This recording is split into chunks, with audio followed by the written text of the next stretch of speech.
Hello and welcome back to the How the Race Was Won podcast.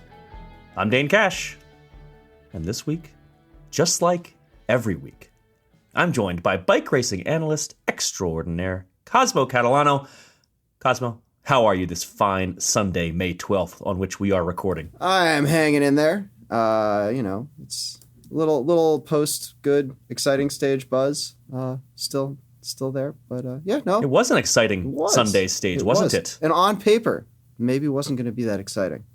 But I agree, and that's actually been the case a couple of times at this Giro. A race that has a history of having stages that on paper should be boring and then are, I would say. There's often quite a few kind of, in the past few years, very long, boring sprint stages. And we've had a couple of interesting finales where they weren't expected. We're going to talk all about that over the course of the show today. It's a Giro-focused show. We've got 9 stages in the bag so far. We'll also talk a little bit about the women's Tour of the Basque Country, where the favorite took the win. And then we will look ahead to the upcoming several stages at the Giro d'Italia. Lots to preview as we also cover what's happened so far. That's what we're going to do in the course of today's show. So let's kick things off with the headline of the Giro d'Italia, the Cosmo Catalano headline after 9 stages of racing here at the 2024 Giro. It could be worse. I mean, that's kind of harsh, right? I feel like it's been entertaining. Yeah. Yes, it has had entertaining moments, and I think Pogačar is probably more entertaining, sort of winning the race as expected, unchallenged. There are bigger gaps and worse people you could see there, especially for entertainment value. But I still don't think it has been a nail-biting, topsy-turvy kind of affair. I think one thing that listeners, if you've been watching the Giro and if you've been having trouble at this point, because we're going to talk about this in a second, but at this point we already have a pretty serious GC leader. He's got a big gap. I think something that's worth keeping in mind is that you get 21 stages of individual stage battles, and many of them have actually been quite interesting so far. And just because the GC seems like a foregone conclusion, although I would argue that it is not, much like last year, there was a rider who was doing quite well after the first week and change, who then left the race. COVID. So you never know. Anyway, just keep in mind that you get 21 chances to enjoy a battle, a daily win, which is great. All right. How has the first weekend change, the first 9 stages, been won so far? Stage 3, Pogačar kind of proved our point with trying to play some games. Tried to break away on a sprint day with a little hill on it. Didn't work out. Thomas was right there with him, which was promising, but Tim Merlier kind of got his crafty way into his first Grand Tour stage win of the year. But we saw Jonathan Milan really kind of showing why he was that sprint favorite. Kind of big, long, fast lead out, kind of shouldered a little bit with Olaf Koy, and then was stronger and faster. Started sprint from forever out. Stage 5, we had a first, I think, real escape of the tour. 4 riders kind of coming into the finish. We saw Andrea Petrobon of Polti Cometa make what I was sure it was a race-winning attack. Turned out not to be, kind of rolled back in from the other 3 in the group. Michael Valgren went for it. Thomas Benjamin went for it slightly after Valgren. And back. Thomas Benjamin. How can you tell? How would you know? Yeah, it's a Michael Jordan situation. It's two first names. Yeah. I don't know if that's really my canonical example of the 2 first names. But yes, Benjamin who is Thomas. The canonical example? But who is? I don't know. I went to camp with a guy named Ben Ross George. That was that's 3. Yeah, that was pretty. That's excellent. Yeah. I wonder if he listens. I doubt it, but who knows? It's possible. Yeah. Benjamin Thomas kind of came around, took the win there, and that takes us up to stage 6, which I think we have declared as interesting, although maybe more interesting because it wasn't as interesting as I feel like it could have been. I think that final 5 minutes where you had 3 riders off the front, 4 riders, I guess, off the front, trying to stay clear. They did kind of attack each other, and then the least expected one, I think, was the stage winner. I was intrigued. I think in the end, for headline purposes, it was of those three riders. It was Pelayo Sanchez, Julian Alaphilippe, and Luke Plapp. I think Sanchez was probably the. I would guess if in a hypothetical ABC testing situation, Sanchez wins headline is the least clicked on of those stories. But I thought he actually made it quite interesting, and he played it perfectly tactically. So I enjoyed that. I enjoyed that. It did feel a lot sort of like a little Italian semi-classic, the way the stage finish worked out. But the thing that I felt was lacking was really this was a race. It's sort of like the Roubaix stage of the Tour de France, right? This is a race where they put a stage in early in the race with non-canonical stage race features. They had some gravel. We're talking about gravel. I don't think we said that. Sorry. Yeah. So they have these non-canonical stage race features. You have these rolling hills there are sections that are steep enough to break up a group, but in a stage race, I think there's a little more reluctance, especially when they had a powerful group up the road. But at the same time, there were these big, wide open fields, good crosswinds, loose gravel. And nobody really hit out and tried to just rip the race apart. And I think part of that may have been that Ineos actually looked really well prepared for the terrain. Like they had Magnus Sheffield, who I always want to call Magnus because of all the Danish riders we have with that name. But Magnus Sheffield for Ineos rode to the front hard enough that he started thinning the group out. And Pogačar was a little bit isolated.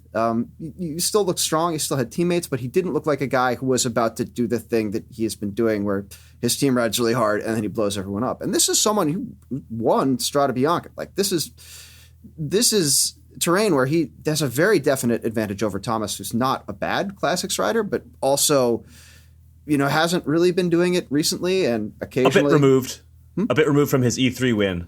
Yeah. In 15. I remember that was like we were podcasting. We were. And this was like 9 years ago. And I believe you predicted him to win the race. And that was like one of your best calls. Yeah. I mean, I think the image that I have of him in crosswinds is of him getting blown into the ditch at Genwevelgem. Yeah, Genwevelgem. 2 years earlier. But I mean, it seemed like a real opportunity for Pogačar to extend that gap that was not enormous at that point in the race. It was big, but it wasn't like case closed kind of big. And it didn't really materialize. And I was a little bit disappointed by that. Not because I wanted to see Pogačar destroy everyone, because I really wanted to see like Thomas and maybe some other GC guys kind of hold up that attack, match Pogačar, maybe get in a situation where one of them goes up the road and he's worried about the other ones behind him. We see that gap start to shift. Yeah, we didn't see much of that. I think I would think that part of it is the thing we always talk about with Pogačar and to another extent Van der Poel, which is that aura of invincibility on this terrain. And specifically, I think, wasn't it Strade Bianche was like where we were first talking about this, and this is the same. I mean, it's gravel in Tuscany. Yeah. So I think that's part of it. It's that I think other riders are probably thinking, well, no matter how well we're positioned or how good we are at this, and like you said, Ineos was well positioned. They were driving the pace for a bit. I think maybe they were doing that in a defensive way, in a let's be close in case Pogačar attacks, as opposed to let's take it to him. And it's a shame that they didn't. Although I will let's get through the rest of the first 9 stages before I will present maybe a little bit later a racing argument for racing for second that nobody wants to hear it, but I think it's worthwhile to talk about why it's worth doing right now. Anyway, gravel stage ended with a winner that I don't think many people expected to win that stage. It was not the big GC battle that we were maybe hoping for, but it was Pelayo Sanchez who won the stage 6. By which point Pogačar only had a 46-second lead on the GC. And then that day was followed by the individual time trial, where his GC lead grew. Substantially. And it actually only grew substantially at the very end of the stage. I mean, it was growing through the early part of the stage, but it was remarkable watching this race. First of all, seeing how much better Pogačar looked on his time trial bike than Geraint Thomas.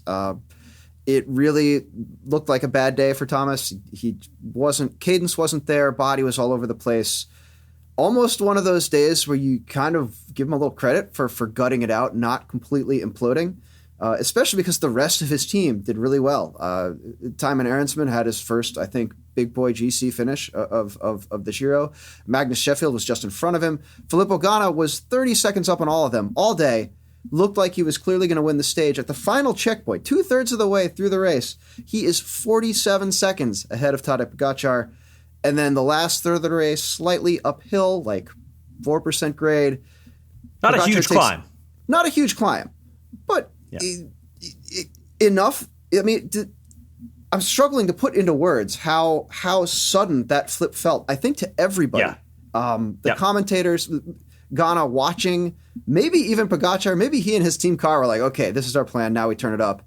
And they were just, they had their guys out on the road giving them live time checks.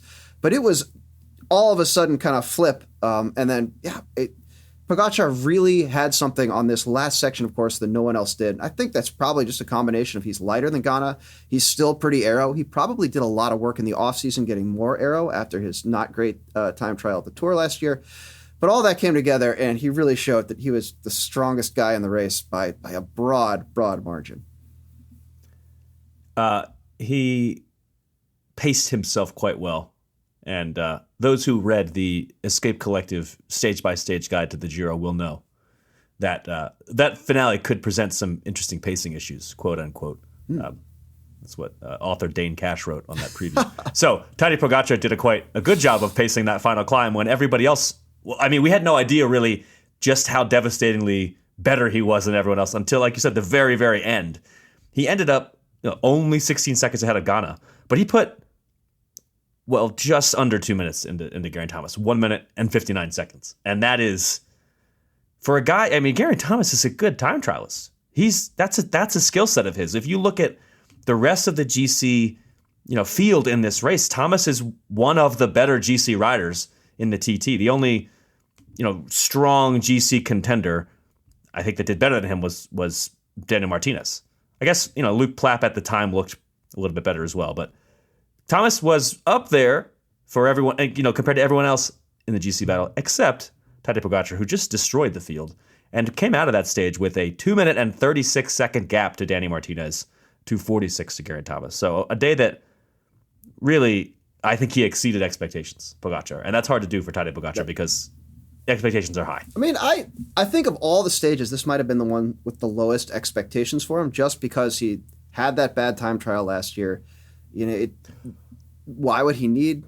I think you're right that expectations might have been low, but I also think that would be a mistake to have, because he didn't have a bad time trial. Right. Okay, so right, like his he had a damn good time trial versus time trial. I don't know that he had a damn good time trial relative to people who are not him. Or Vingegaard, he was like a minute ahead of the entire field minus Jonas Vingegaard. So it can't be that bad. He didn't look like a guy who, without time checks, without the radio, and he was thinking, "Oh, I'm having a great race." He looked like a guy. It was a similar thing to Thomas. Yes. on this time trial here, where the look wasn't great. It didn't look great. And but the look is important. The look is important. You get on a TT bike thinking you're going to feel like that, you're not going to be in a good head state to perform well. Well, I think the look's really important here. Sometimes it's hard to read. Some riders are really hard to read, but I think that, like last year's Tour, for instance, showed us with that look when you could see he didn't look good. That was the very next day that he blew up completely. So that was a good indicator. The fact remains, though, that he was still way better than everybody except for Jonas Vingegaard. Yes. So I think it would have been a mistake not to think that he could have. Well, first of all, he was the favorite for this stage. He was the bookie's favorite to win this stage, and he did. But he did it even by more than I think expected. So coming out of that TT, Pogačar heavily in the GC lead. Immediately after the time trial, the road kicked up for a mountain stage, a hilltop finish. 5-star difficulty stage, according to the Giro. And to me, looking at the profile, because it's up and down all day, it looks like it's going to be hard to control. And I'm thinking, okay, well, maybe Pogačar is going to actually kind of take the foot off the gas a little bit. I think a lot of people, myself included, were expecting a breakaway day. No. UAE was not having it. No, UAE was having nothing. UAE was gonna UAE this thing. They UAE'd it pretty hard most of the day. Not letting a lot of windows open for anything to happen except their usual routine. But Pogačar, I think, came in as they came into the real like meat of the stage, as he finally burned off Micah, there wasn't a lot of. I mean, we saw Antonio Tiberi kind of steal his curtain call there, steal his beats. I'm looking for the right theater metaphor. Basically, Micah pulls off, and it's Antonio Tiberi going up the road. Yeah. Others in the group chasing him, and we never saw Pogačar really kind of get that launch. He looked like a guy who was like, okay, this is the group. I'm going to hang out, and then I'm going to win the sprint. And he was very confident in the sprint.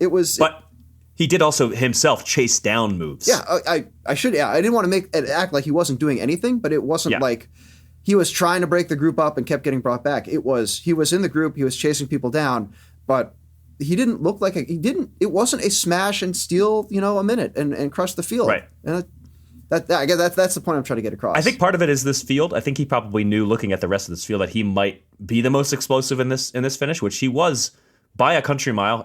You should watch. If you haven't seen the finale, it's kind of great. He destroys everybody in the first 100 meters of the sprint. And then he looks back like, okay, can I celebrate yet? And then he's like, no, I can't. I got to keep going a little bit harder. And then he did for another nanosecond, and then he celebrated. But he was so far ahead of everybody in the sprint. And again, I think this is an area where in the past, Geraint Thomas has been pretty good at this kind of thing.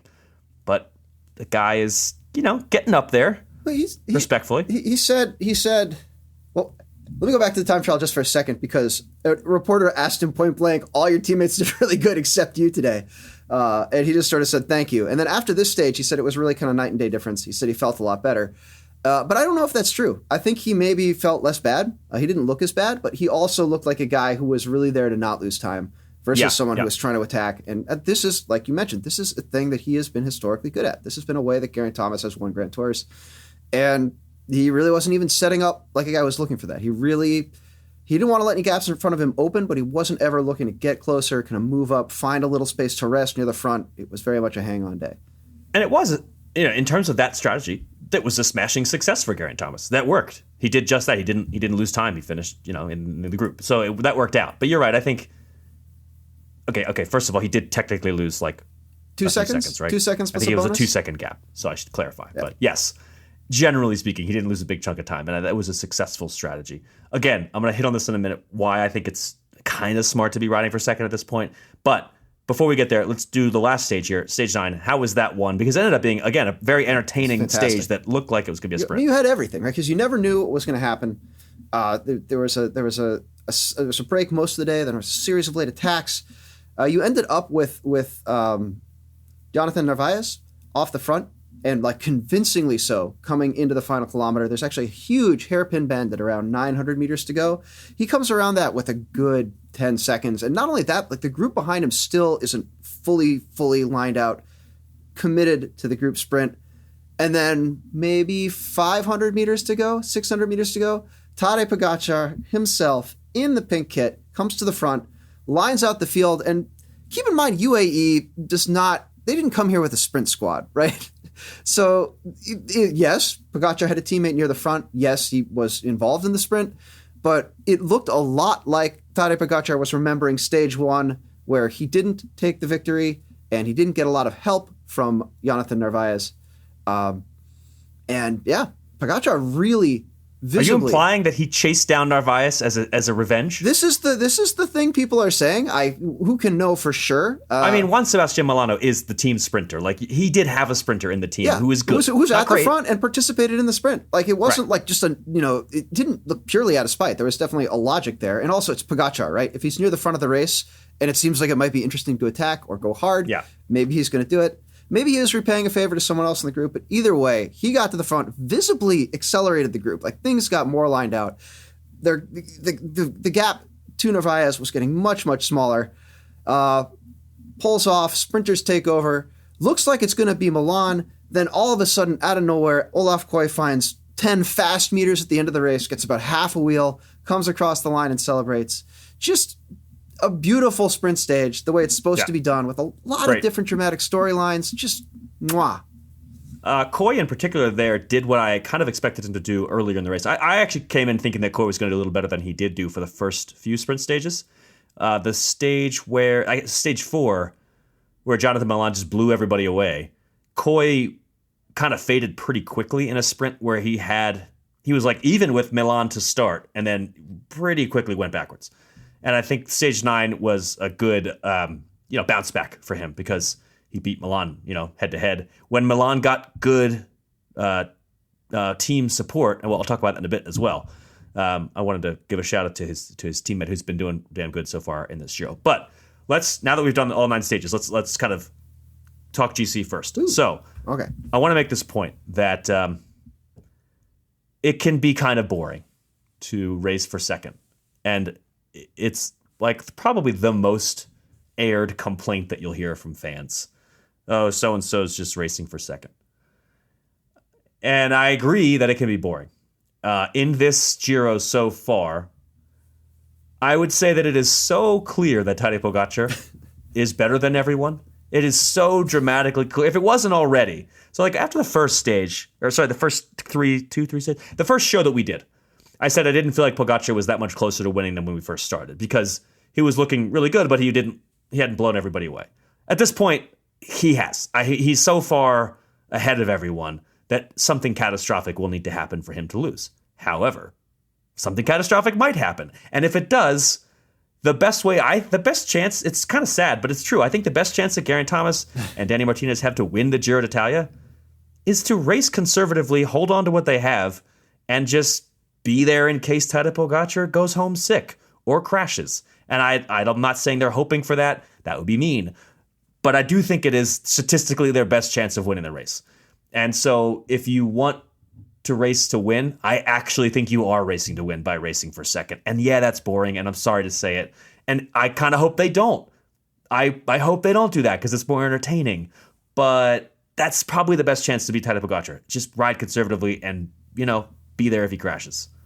Yeah, I understand what you're saying. It's still pretty early in the race. It sounds weird to say that halfway through, but we've had, one real mountain day, another mountain day that was mountain-ish, mountain-esque, mountain light, but we haven't had a mountaintop finish with a group smaller than 3 riders on same time. So this is the climbs have not made the group go as hard as it can go with any selective force. And I agree. I have no reason to believe that Tadej Pogačar would be anything but dominant in that situation as well. But it feels like, this early, you have your best opportunities kind of sneak in time and bank it for later. Not necessarily over Pogačar, but over all the other people in the group. Yeah, over the other guys, sure. And I think a lot of the ways that happens is generally not by... You find those seconds, through cunning and through aggression. And I think, it's not inconceivable to imagine a situation that we did actually saw a lot of attacks, a lot of people kind of getting up the road on that stage 8 finish, where one guy goes up the road and Pogačar decides that there is just people behind him that are more important. I'd love to get the stage win, but I'd be handing it to Thomas if I chase this. Right. Like that sort of aggression, that sort of shaking things up. I actually had a lot of it on stage 8. I can't really complain that much about stage 8, but I think you've got to find those moments that are going to have similar time gaps as you would see on top of a climb like that, where it's clearly a big group. You can find those in sprint and hilly stages. I agree, and I hope that they do that. I would say that stage 8 was a great argument for why, again, they might not, because while people did try, Pogačar sure loves winning Giro stages, and he did not seem interested in letting anyone else have their fun. This is true. And maybe that will change. Maybe he and his UAE team will say, okay, fine, you can win a stage now. But on stage 8, Rafał Majka was like live to everything until he dropped off, and then Tadej Pogačar himself just like immediately was following. And then once the pace slackened just a bit, Rafał Majka found his way back to the front and led out the sprint. So this is also my way of saying that Rafał Majka should get some serious credit for... I don't want to say like... I still think Tadej Pogačar would win this race pretty easily without Rafał Majka, to be perfectly honest. But that doesn't mean Rafał Majka doesn't deserve credit. He's done a really great job as a teammate, and this is a rider who he's been around for quite a while, and he's had a really cool career arc in that he himself was a, kind of a fringe GC type of guy, and then really made a name for himself as a breakaway star, winning 2 separate polka dot jerseys at the Tour de France. And now he's 34, which I guess it's older. I'm older than he is, so I can say that. And he's turned himself into this spectacular teammate who has been there for Pogačar through and through for the last, 3 years, 4 years now? So yeah, credit to Micah, but that's a long-winded way of saying that Micah and Pogačar together are definitely making it harder for people to get those seconds because Pogačar himself wants to win all these stages, and it makes it harder. That was not officially my unheralded heralding because I do have one. Okay. I wanted to herald someone. Simone Consoni has really impressed me this race. He's been a fantastic teammate to Jonathan Milan.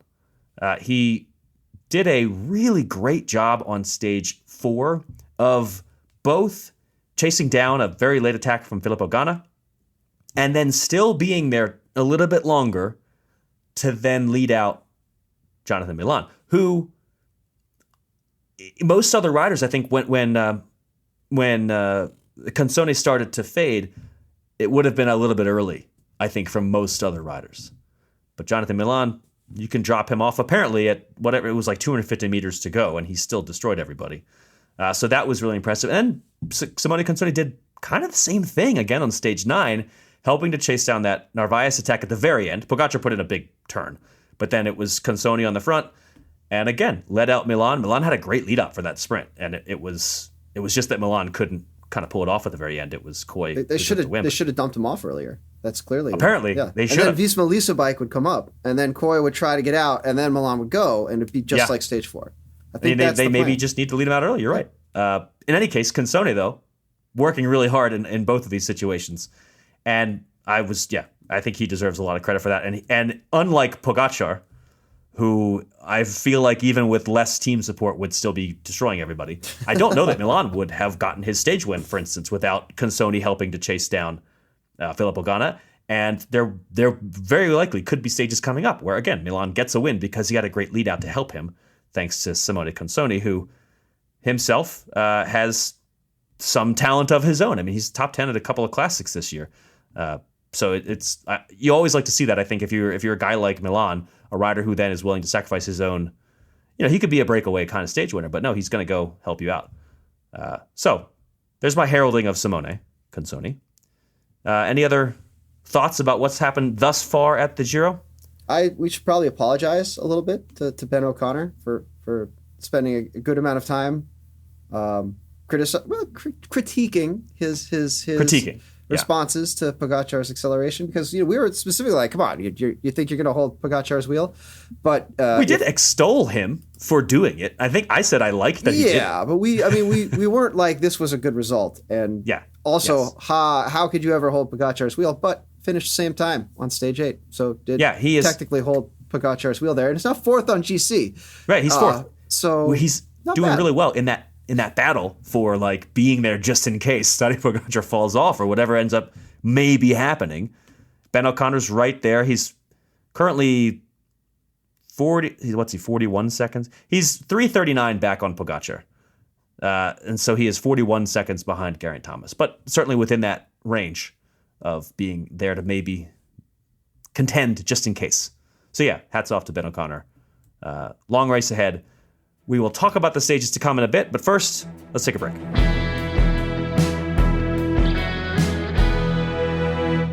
All right, let's do a little racing roundup around the league, because while the men were racing the first week of the Giro over in Italy, the women continued racing in Spain, and they will keep doing so next week. It's very exciting if you're into Spanish races. They raced at the Itzulia Women, a 3-day World Tour race in the Basque Country, where the favorite won. Her team won every stage, and somewhat intriguingly, she took the jersey off of her own teammate on the final stage, which was surprising, kind of, except that that's also what SD Worx did last year, except it was Marlon Reusser doing it to Demi Vollering. So I guess everybody in the team is happy because it seemed like that was the plan all along, and as long as you're planning on it and everybody agrees, sounds great to me. It's only not okay if that's not the plan, or if it's the plan to do one thing and then the plan changes. and then you put poor Sepp Kuss in jeopardy of losing the race. That's all I'm getting at here. What's your headline for the Itzulia women? I have a broader headline for the Vuelta, Itzulia, and Burgos, all in Spain, all falling very close to each other. It's sort of like a de facto women's Grand Tour, or the closest thing they have to a full, like, big, long block of racing like that. The only point I was going to make specifically relevant to the race was that Vollering did lead out Bredevold the first two stages. Right. So they probably had a plan there. Probably wasn't. It does seem like they did, which is why it seems like it's kind of okay. There didn't seem to be any strife. There was no internal strife, as far as I could tell, on a team that has had internal strife pretty frequently over the past decade. We're just trying to infer internal strife, right? We don't know. We see things that would suggest strife. I have seen internal strife in this team. Like, there has been absolutely internal strife in this team. I mean, I've seen it in person with my own eyes, and we've definitely seen it on TV at Strada last year when we saw very clearly strife. I mean, that was, yeah. All right. But, yeah, generally it's inferred, and I don't think there was much this time around. Abby, Mickey, and company over on Wheel Talk will have more about the Itzulia women, and, as we said, the Burgos race.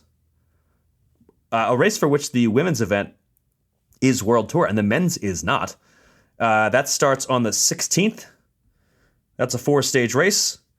Should be another cool opportunity to see some high level racing in Spain.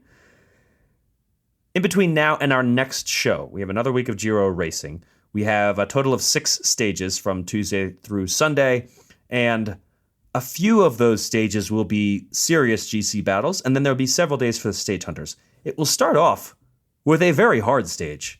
Riders will leave Pompeii, historic Pompeii, and they go right by, I think, the ruins of the city that surely if you're listening to this podcast, you're aware that this is a Roman city that was destroyed by the eruption of Mount Vesuvius. Just in case you didn't know, now you know. It's a very famous historical site. From there, though, which it's close to the coast, they will head inland and go climb some very tough mountains towards the finish at Boca de la Selva, mouth of the woods, mouth of the jungle. Probably not a jungle. Yeah, it's a stair-step final climb, first category climb, and it is, I mean, yes, we could say this about every stage, but to me, it looks like a great place for Tadej Pogačar to attack and put a bunch of time in everybody because of that extremely steep nature of a few sections. Maybe he'll be a little bit more conservative. Maybe the breakaway gets it because it does look like a fine day for the break to get a big early gap on the flat section, and then, yeah, we'll see. But this is going to have GC implications. It's a steep finale. That stage 10 looks like a good one. And then we're going to have some days here for the non-GC types. There's what looks like a very clear sprint stage to follow, stage 11. Stage 12, hilly, could be a sprinter day, could be a breakaway day. We'll see. It could be a Tadej Pogačar day. We don't any day, right? Yep. Stage 13, I don't think is going to be a Tadej Pogačar day because there is. Does the race get above? All right, so the race starts at 2 meters.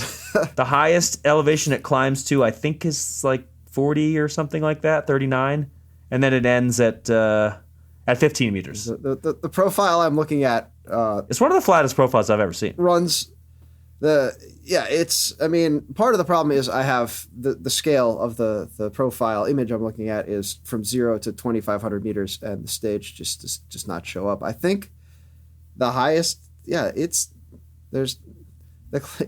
no climbing. It's just. I would say yes, flat. it obviously should be a sprint stage. However, the Giro, like maybe more than any other race, is like this. It's the race where like the Italian second division teams sometimes form a break that like the sprinters just miss out on for some dumb reason. We've seen it before. Just in case it happens, I want you to know that I told you it might, but it's probably not going to happen. Stage 14 is a second time trial. It's a power time trialists kind of course. There's some rolling hills, but nothing too challenging.